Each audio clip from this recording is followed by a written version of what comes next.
What's going on, guys? Welcome back to the channel, or if you're new here, welcome. Today, I'm here to relay some information to you. Oh, brother, this guy stinks! And I'm here to relay that information Boo this man! with the one and only Ari Papermaster. We both saw the mystery movie tonight, which we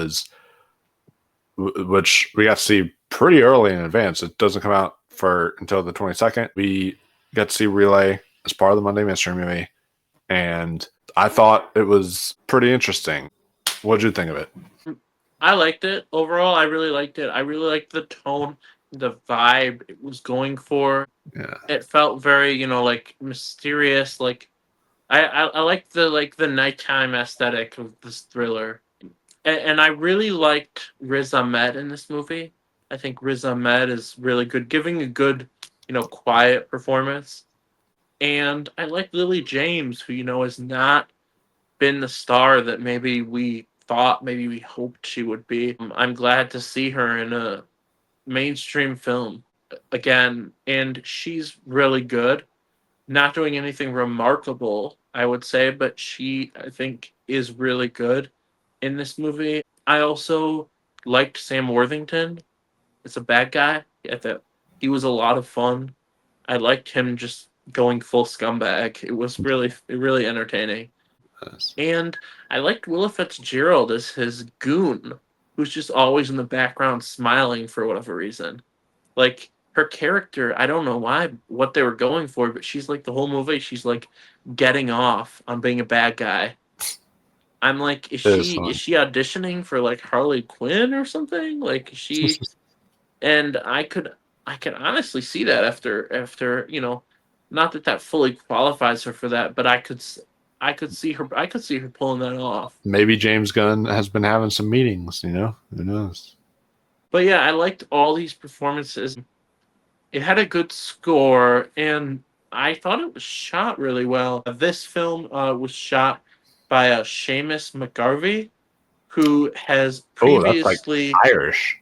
he has previously shot Nocturnal Animals, Atonement. We need to talk about Kevin Anna Karenina. So he is very good. He's a very good son. Has a lot of great experience. But what's interesting to me is Giles. I don't know how to pronounce this, so don't whatever. But it's Giles Nutgens or Nutgens. Mhm. He's credited as uncredited cinematographer, and what's interesting is he was the cinematographer of Hell or High Water, which the director of this, David Mackenzie, directed.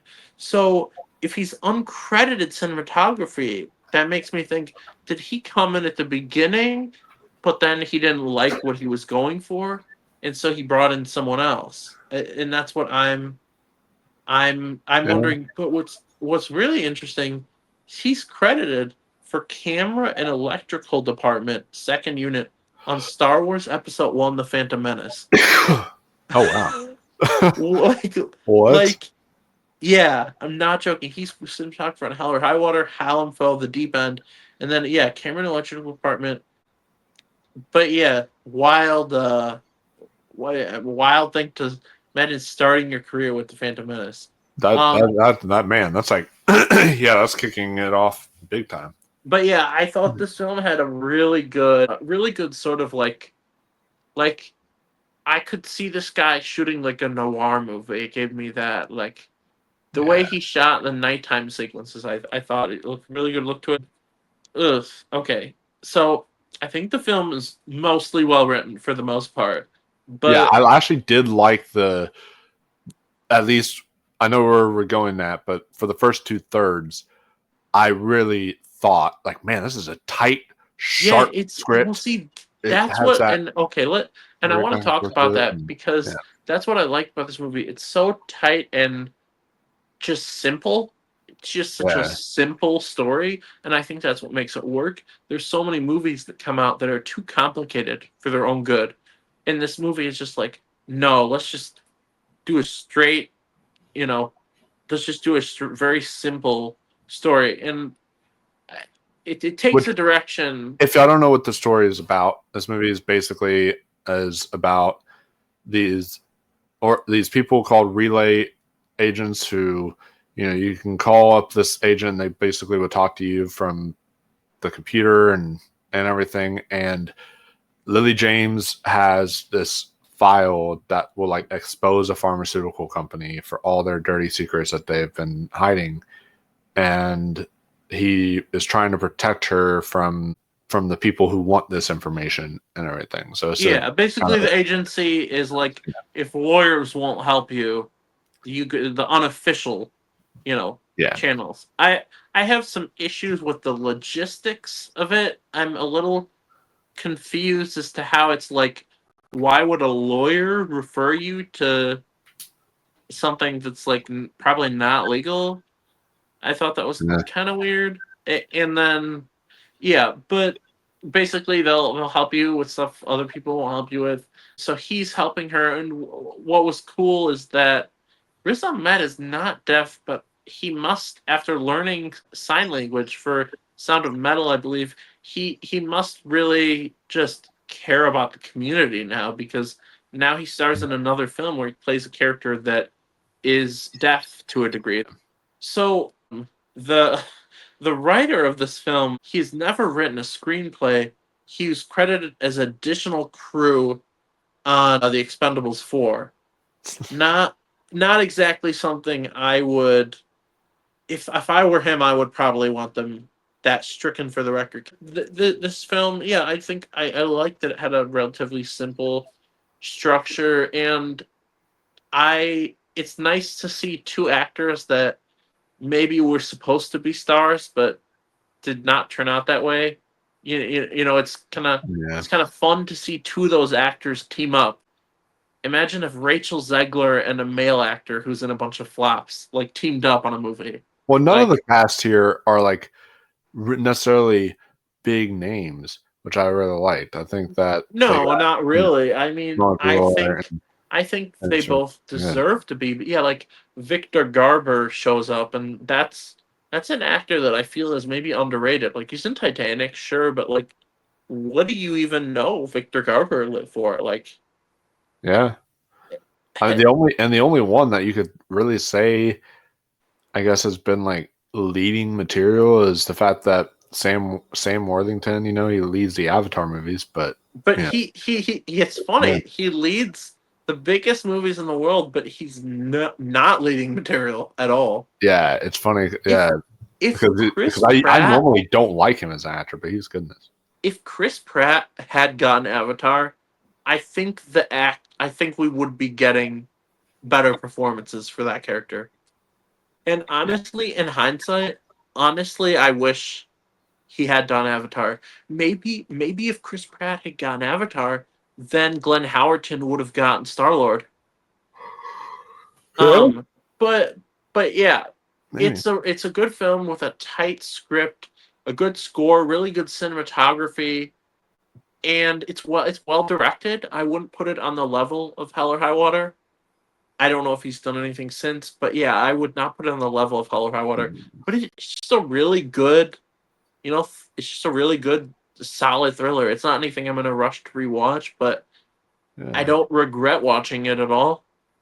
No, and I'm glad this was a mystery movie because the other options people were throwing out there was Red Sonja, and then other Oh yeah, people, yeah, and yeah. I then don't even think I'm gonna see that. and then other people were like throwing out Americana and all that. And I am glad it was this. Once I heard it was going to be Relay, I was like, oh, okay, I'm going to the mystery movie tonight so I could see this film because I was interested in it, knowing it was David Mackenzie, and I think he did a good job directing it overall.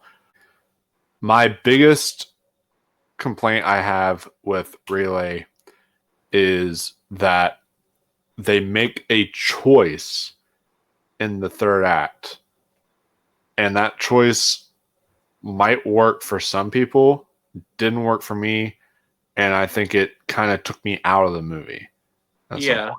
Yeah, I think the problem is that it comes out of nowhere.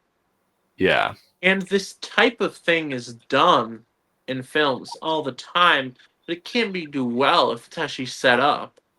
There was it feels like if to me it feels like they were writing the movie and then they were just like, but what if this happened? And there was nothing previous. I feel like I can't go back to this movie and look at previous scenes and be like, oh, this is what led to that, you know. And I stuff think like it that. will. I There's think it will maybe, significantly. I think it will significantly hurt the film on a rewatch. yeah, I think so too. But But yeah, overall, it's really good. Just really like the atmosphere of this film. Like the first thing I can compare it to is maybe like I could see this guy directing if they remade Rear Window or something, yeah, something like that. Um, but yeah, really solid film. Really solid film that I would definitely right. recommend, especially if you like the thriller genre, like mysterious. You like crime thrillers, I would recommend it. Yeah, I think this is a solid film as well. Yeah, talking about like crime thrillers, I would definitely recommend checking out like any noirs or any kind of Yeah, crime are film like there is that. there anything are there any films specifically you would say were influenced this? I think this is a weird one to throw out there, but I think The Saint with Val Kilmer, and the reason why throw that one out there is The Saint is basically like a Riz Ahmed character. He like basically can do everything, knows all this stuff. He's able to you know he is trying to help this woman. He's trying to do all this stuff. So like it kind of has some correlations Yeah. in there with The And Saint. it's cool So to see a character who's deaf. yeah, It's cool to see a character who's disabled, who's like the smartest guy. yeah. And He's I also should add, also should yeah. add that I liked how they humanized him and like he's got, um, he's had an alcoholism issue. Yeah, He's yeah. at meetings. They humanize him, and I like that. I really I really like that aspect. For sure. So yeah, overall a solid movie. One that I'm not like mad that I watched it. You know, but it's No, one not at all. it's one that I may not really revisit. Like there's going to be films that I will revisit when it comes to my end of the year list and all this other stuff, but like this one I'm not really going to feel the need to go back to it, but it was one of those it's a solid one-time watch, like a thumbs up for me, you know, cuz it was a good kind of watch just for what it was at that time.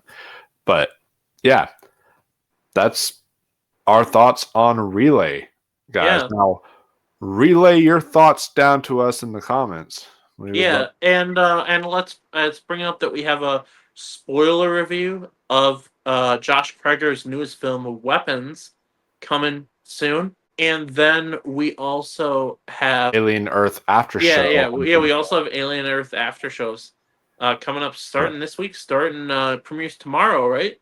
Yeah, premieres tomorrow. So Really looking forward to that. I love Noah Hawley. I really love Fargo, so oh I'm looking forward to seeing the Fargo guys' take on Alien. yeah.